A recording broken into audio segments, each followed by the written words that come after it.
Now today let us build some simple programs to see how we can use this method of string and utilize in our classes and according to our needs. Now let us first build a simple program, as I can have an email ID which is my email ID @mysite.com. So in case we need to segregate the email ID and the service provider like mysite.com, or even I can take it as gmail.com or yahoo.com. So we just want to know what Gmail client the user is using and what is the email ID of the user. So what I can do is, if in case I am able to find the location of @, then I can take up this part and I can take up the part after the @ symbol. So I'll just find out the index of @ index of.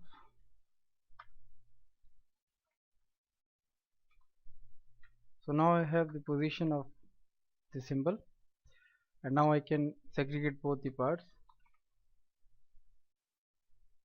Name, that would be equal to email dot substring from 0, from starting to the index. So this will give me the first part, the name, and now I need to know the email client that the user is using. So again I take the substring method. So now I have to take up the string which is after the location of the symbol.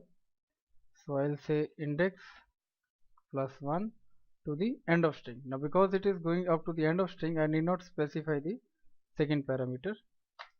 So now I can print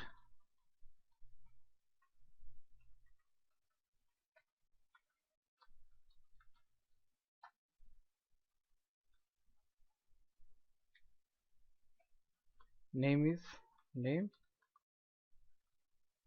and email client is for us client.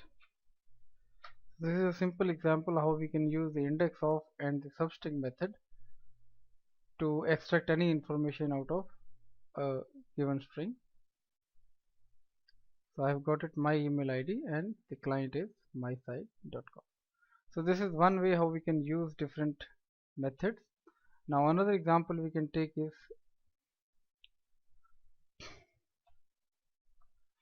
I can take a string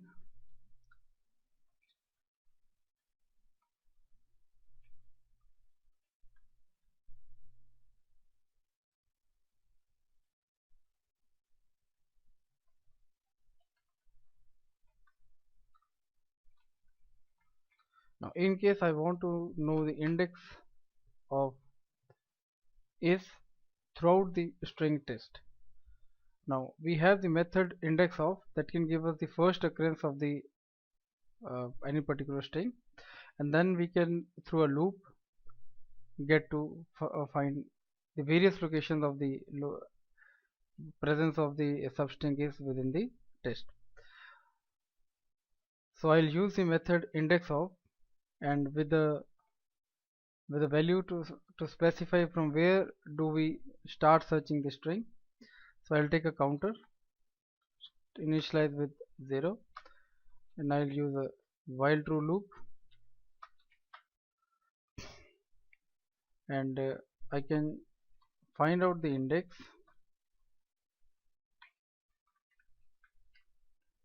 of any string that I can also define here itself. String to find, this is equal to is. So I can say index of to find starting from 0. Now in case there is no further string, we get a value of -1, and this is where our breakpoint comes. We put on a break. So this is where our while loop breaks, and in case we find a value of count, we can simply print that we have found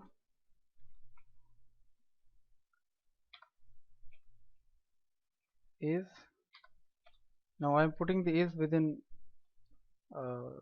double quotes, so that is why I am using backslash and double quotes.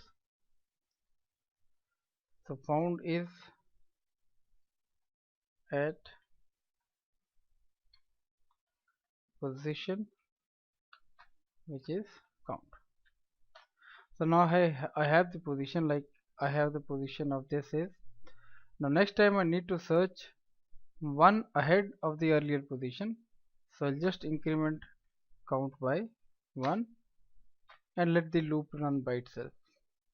So in this case I can see 0, 1, 2, the first occurrence is at 2, 3, 4, 5, then at 5, and then later on. So I'll just run and see what output it is generating. So we have at 2, have 5, at 27, and at 30. So this is how we can use to find out a recurring index of any string within any string. So we can use the method index of with a counter, which we change every time the loop runs, and we can put on a check to break this loop. Now another example we can take is, we can test for a palindrome of a string. I can take any string, say Todd dot. So this is a palindrome. So to check such a string, what I'll do is I'll convert this to a character array and then reverse copy the array to another array, make a string of that array and compare that string with the original string. So I have an array,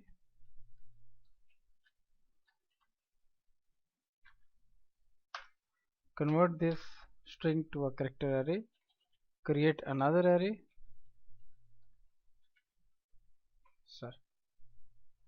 new character, and the length should be equal to the length of the string.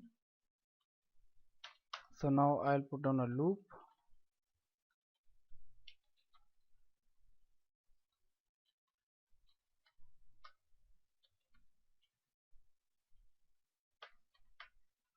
So what I'll do is cc of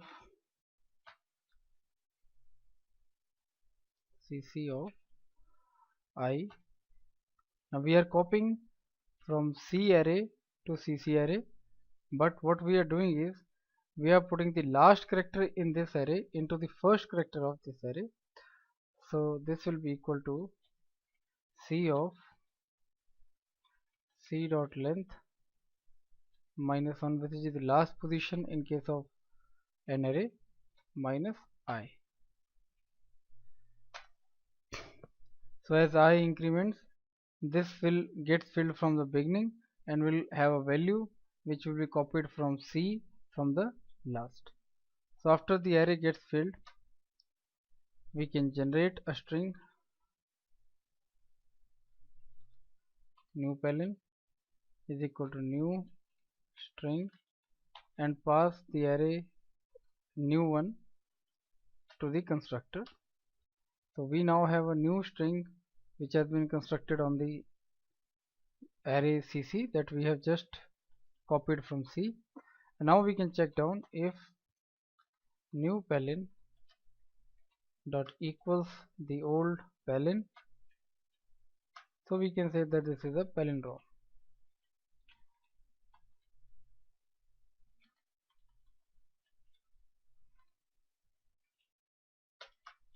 Else we can say it is not a palindrome.